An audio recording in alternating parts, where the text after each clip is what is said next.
Dear students, today we are going to start a lecture video series of criminologist, and it is an optional subject which constitute 100 marks in CSS examination. और अगर हम criminology के syllabus distribution की बात करें तो particularly इसके 4 sections हैं, सेक्शन 1, 2 एंड 3 एंड 4। और सेक्शन इसका अगर पेपर की बात करें तो पेपर भी इसका सेक्शन वाइज ही आता है। सेक्शन 1 में से 1-2 क्वेश्चंस होते हैं, you have to solve 1 question. Section 2 में से 2 क्वेश्चंस होते हैं, you have to solve 1 question. Section 3 and section 4 इस तरह 2-2 क्वेश्चन से कंपेयर होता है और आपको उसमें से एक क्वेश्चन सॉल्व करना होता है। मतलब अगर हम बात करें सीएसएस के बाकी पेपर्स के लिहाज से तो क्रिमिनोलॉजी की जो चॉइस है वो लिमिटेड चॉइस होती है। बाकी सब में ओपन चॉइस होती है कि आपको 7 या 6 क्वेश्चंस गिवन है और आपने उसमें से जितने आप चाहें, जो सा भी क्वेश्चन चाहें आप सॉल्व कर सकते हैं। 4 और 5 क्वेश्चन सॉल्व करने होते हैं। लेकिन क्रिमिनोलॉजी में पर्टिकुलरली आपको बाउंड किया जाता है, क्लोज एंड चॉइस होती है कि 2 क्वेश्चन सेक्शन 1 में से, उसमें से आपको एक क्वेश्चन करना ही करना है और दूसरा आप स्किप कर सकते हैं। तो इस लिहाज से थोड़ा सा क्रिमिनोलॉजी जो है उसको पढ़ने का हमारा जो मेथड है वो चेंज हो जाता है, इसको थोड़ा इन डेप्थ पढ़ना पड़ता है। जो चॉइस है, जो चीज़ें हैं छोड़ने के लिए वो हमें बड़े लिमिटेड हो जाती हैं और बड़े सोच समझ के बाद हमें चीज़ें छोड़नी पड़ती हैं। क्योंकि कभी कभी ऐसा होता है कि जो चीज़ें आपने छोड़ी होती हैं उसी में से 2 क्वेश्चंस आ जाते हैं और वो फिर हमारे लिए अटेम्प्ट करना थोड़ा मुश्किल हो जाता है। लेकिन हम कोशिश करेंगे इंशाल्लाह कि सेक्शन वाइज क्रिमिनोलॉजी को पढ़ें और सेक्शन वाइज पढ़ने के बाद अपने आप को इस हद तक मतलब कैपेबल बनाएं कि अगर वो किसी भी एंगल से क्वेश्चंस करता है सेक्शन 1 में से तो हम उसको अच्छे तरीके से एड्रेस कर सकें। अगर हम इसके थोड़े सा डिस्ट्रीब्यूशन की बात करें तो सेक्शन 1 जो है वो 2 चीज़ों में गिर घूमते हैं, बेसिक्स एंड थ्योरीज कि क्रिमिनोलॉजी है क्या, क्रिमिनोलॉजी का स्कोप क्या है, क्रिमिनोलॉजी कब एज अ सब्जेक्ट आना शुरू हुई हमारे सिलेबस के अंदर या हमारे कंटेम्प्रेरी वर्ल्ड के अंदर, फिर क्रिमिनोलॉजी कब जो है वो एज अ जो है जॉब के लिहाज से लोग उसमें इंट्रोड्यूस होना शुरू हुए, क्रिमिनोलॉजिस्ट की बहुत सी पोस्ट आना शुरू हुई। अभी रिसेंटली पाकिस्तान में भी कॉन्सेप्ट चल चुका है कि क्रिमिनोलॉजिस्ट की जो है वो एडवर्टाइज होती हैं पोस्ट और डिफरेंट डिपार्टमेंट्स के अंदर, पर्टिकुलरली पुलिस के अंदर क्रिमिनोलॉजिस्ट जो है वो इंट्रोड्यूस करवाई गई हैं। अगर हम सीएसएस के लिहाज से बात करें तो जो क्रिमिनोलॉजी की बेसिस है वो घूमती है चंद चीज़ों की, जिसमें सबसे पहले डेफिनेशंस हैं कि बेसिक डेफिनेशंस क्या हैं, क्राइम क्या है, क्रिमिनोलॉजी क्या है, क्रिमिनल क्या होता है। उसके बाद क्रिमिनल को आइडेंटिफाई करने के लिए जो डिफरेंट टेक्निक्स इस्तेमाल होती हैं वो क्या होती हैं। फिर हमारे पास है थ्योरीज कि कहाँ से ओरिजिनेट हुई क्रिमिनोलॉजी। इसमें डिफरेंट स्कूल ऑफ थॉट हैं। एक मतलब क्लासिकल स्कूल ऑफ थॉट है, ऑल्दो बहुत रिडंडेंट हो चुका है और उसको ज़्यादा पेपर का हिस्सा नहीं बनाया जाता। लेकिन जो 3 बेसिक स्कूल ऑफ थॉट हैं उसके अंदर हमारे पास जो पहला स्कूल ऑफ थॉट है वो है बायोलॉजिकल स्कूल ऑफ थॉट कि इंसान का और क्रिमिनोलॉजी का आपस में क्या ताल्लुक है। यह एक इंसान जो है वो क्रिमिनल बाय बर्थ होता है या बाय बर्थ नहीं होता, हम इन चीज़ों को देखने की कोशिश करेंगे। फिर इसका सोशल स्कूल ऑफ थॉट है। सोशल स्कूल ऑफ थॉट क्या है कि सोसाइटी कैसे इंसान को क्राइम की तरफ कंपेल करती है, सोसाइटी कैसे इंसान को क्राइम से रोकती है। इसमें डिफरेंट थ्योरीज हैं, उसको हम कोशिश करेंगे कि भाई स्टेप बाय स्टेप तमाम थ्योरीज के जो बेसिक अजम्पशंस हैं, जो उसकी क्रिटिसिज्म है, जो उसकी रेलिवेंस है आज के वर्ड से, उसको हम एवेल्युएट करने की कोशिश करें। उसके बाद लास्ट हमारे पास साइकोलॉजिकल जो हमारी एबिलिटीज हैं, जो मेंटल एबिलिटीज हैं और जो क्रिमिनोलॉजी है, क्राइम है, क्रिमिनल है, उसका आपस में क्या ताल्लुक है वो हम एस्टेब्लिश करने की कोशिश करेंगे। और ज़्यादातर क्वेश्चंस पूछे जाते हैं, थ्योरीज में से क्वेश्चंस आते हैं और कभी वो कंपैरिजन पूछ लेता है डिफरेंट थ्योरीज का, कभी वो एक ही थ्योरी में उसको कहता है उसके assumptions को एवेल्युएट करें, उसको इन डेप्थ उसका एनालिसिस करें, उसके बाद उसका क्रिटिकल एनालिसिस करें, उसका क्रिटिसिज्म बताएं और उसके रेलिवेंस पे जो है आप उसको डिस्कशन करें कि आज के दौर में वो रेलिवेंट हैं या नहीं है। तो हम कोशिश करेंगे तमाम थ्योरीज को देखा जाए कि जो ऑथर्स हैं बड़े बड़े उनकी जो थ्योरीज हैं, assumptions हैं, उसको देखें। उसके बाद सेक्शन 2 जो है, सेक्शन 2 में जो बेसिक्स चीज़ें हैं वो 2 हैं, एक है जुवेनाइल क्रिमिनल सिस्टम और एक है juvenile justice system and second है क्रिमिनल जस्टिस सिस्टम। जुवेनाइल की बात करें तो ऐसा क्रिमिनल के ऐसा शख्स जिसने 18 इयर्स की बिलो एज हो उसकी और वो क्राइम में इन्वॉल्व हो जाए और उसको लॉ जो है कन्विक्ट कर दे तो उसके लिए क्या क्या अपॉर्चुनिटीज हैं या उसके लिए क्या क्या प्रोसीजर्स हैं, उसको हम डिस्कस करेंगे जुवेनाइल जस्टिस सिस्टम में। और जुवेनाइल जस्टिस सिस्टम को पढ़ने का सबसे बेहतरीन तरीका यह है कि JJSA 2018 juvenile justice system act जो 2018 का है, जो 2000 के अंदर जो है ऑर्डिनेंस के तौर पे आया, फिर उसको रिप्लेस कर दिया गया 2018 के अंदर एज बाय एन एक्ट। वो क्या है, उसमें जो जुवेनाइल है उसकी क्या डेफिनेशन है, अगर जुवेनाइल क्राइम कर देता है तो उसके लिए क्या प्रोसीजर है, उसके लिए रिहेबिलिटेशन क्या है, उसके लिए प्रिजनर्स क्या है, उसकी ट्रायल के लिए कौन सा कोर्ट होना चाहिए, उसको डिफेंस के लिए क्या क्या अपॉर्चुनिटीज जो हैं मौजूद हैं उसके पास, ये तमाम चीज़ें हम जुवेनाइल में पढ़ेंगे। उसके बाद है criminal justice system. Criminal justice system ऐसा सिस्टम है जब एक ऐसा शख्स जो कि 18 ईयर्स की एज अटेन कर चुका हो, जो अडल्ट हो, और वो जब क्राइम करता है तो उसके लिए क्या क्या चीज़ें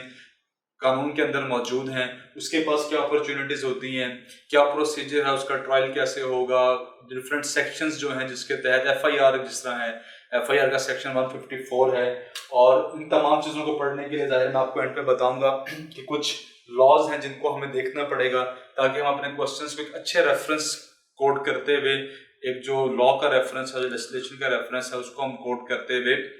अपने क्वेश्चन को ज़रा अट्रैक्टिव बना सकें। तो क्रिमिनल जस्टिस सिस्टम के अंदर यही है जी, जब एक बंदा क्राइम करेगा उसके बाद कैसे उसको पुलिस डील करेगी, कैसे उसका ट्रायल होगा कोर्ट्स के अंदर, अगर वो कन्विक्ट होगा तो कैसे प्रिजन में रहेगा,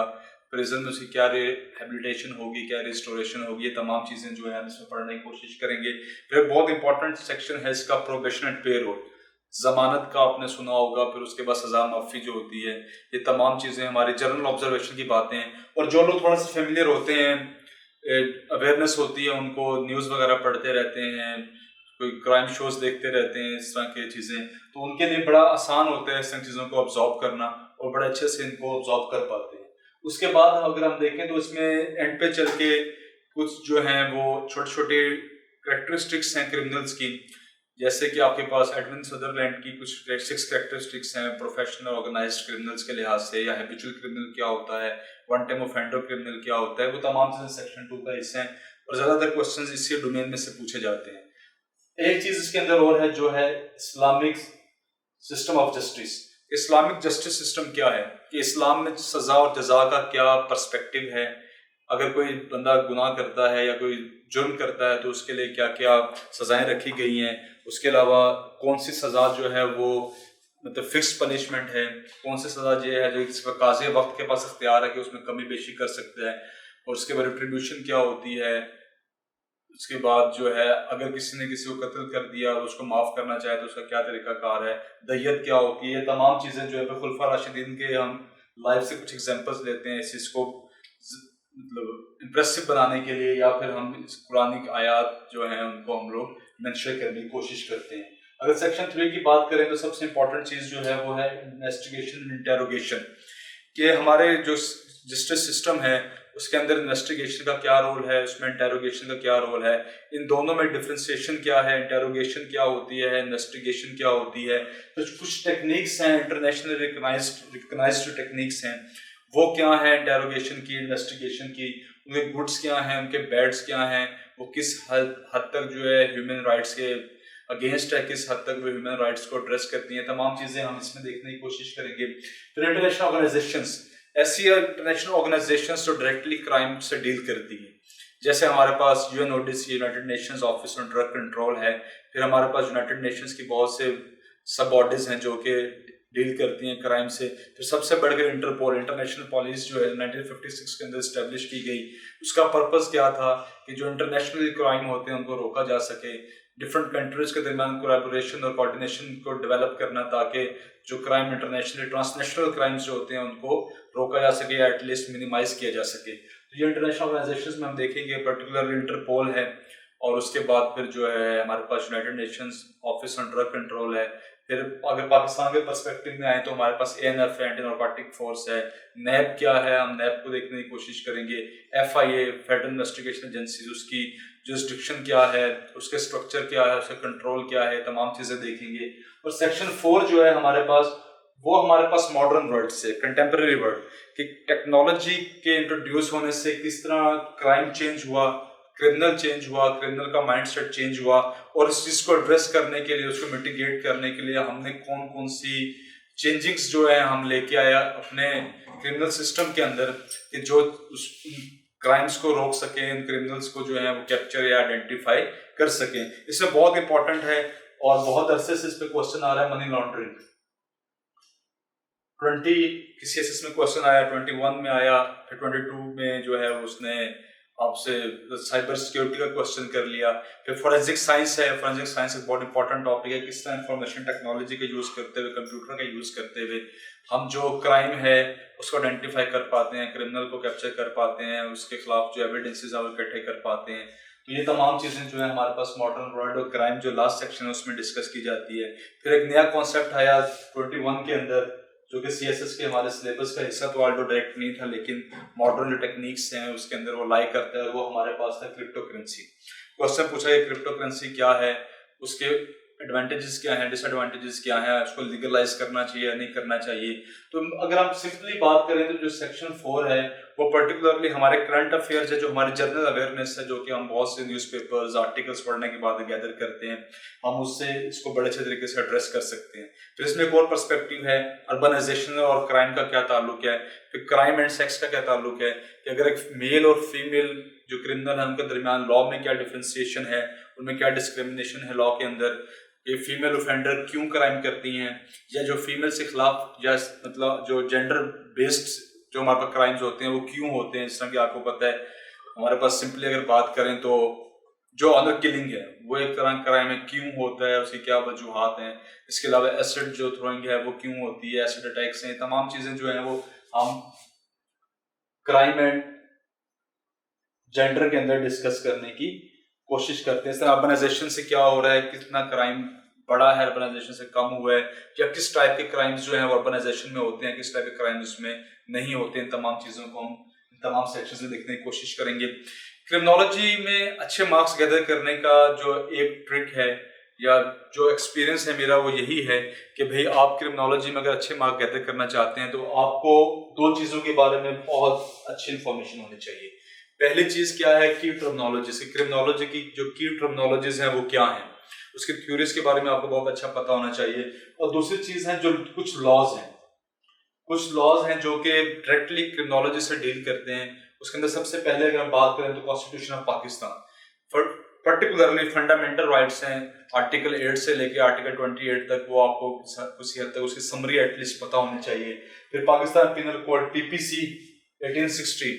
जो जिसके थ्रू जो है हमारे क्राइम को डिफाइन किया जाता है, डिफरेंट जो सेक्शंस हैं क्राइम के, कि अगर आपने फलां क्राइम किया तो उस पर कौन सा सेक्शन लगेगा, अगर आपने चोरी किया, रॉबरी किया तो उस पर कौन सा, अगर मर्डर किया तो 302 सेक्शन लगेगा। इसके बाद क्रिमिनल प्रोसीजर कोड,